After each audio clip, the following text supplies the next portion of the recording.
प्रस्तुति।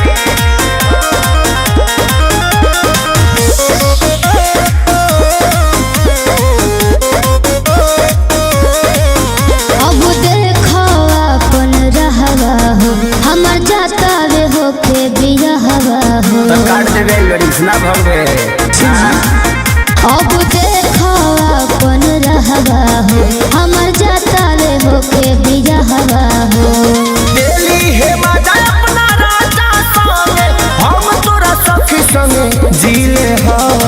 का कहला तो तोरा कोइला के काम में सुनु सनम दुगो बियर मंगा के पीले हो तोरा कोइला के काम में सुनु सनम दुगो बियर मंगा के पीले हो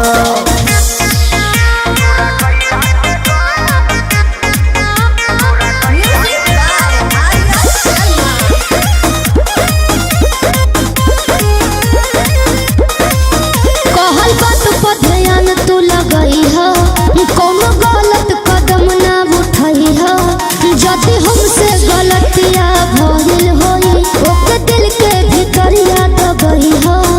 अरे काट जब छपाई त काहे ना जानते रोके के प्रयास कइली हमार बस चलता पहिले तो सब कुछ हम ही रही कब भतर के खास भइली ओ सब दर्द न दिलवा में हमके देना ही मिलले तो इले हो जानो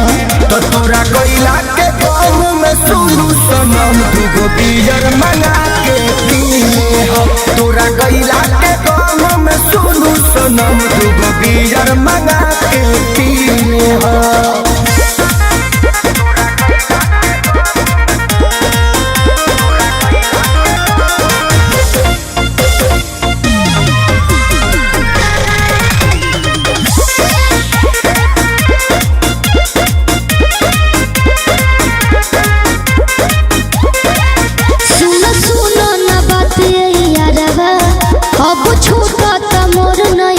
हमार दिल दिमाग रही तोहरे लगे भले देह रही पीरा के घरवा अरे हई हम खेसारी ना करे बड़ी यारी तोरा जाए के बात ते जो सुन नाचन विजया के संगे विजया पसामने से यू कैन गो बोलबा अंग्रेजी सैया को दी जाके ते जइबे गुरु झाई तोरा बदला में कोची कलीले हां तो तोरा कोइला के गाँव में सुनु सनम दुगो बियर मंगा के पीले हो तोरा कोइला के गाँव में सुनु सनम दुगो बियर मंगा के पीले हो। एंगल म्यूजिक कुमार रमेश की प्रस्तुति।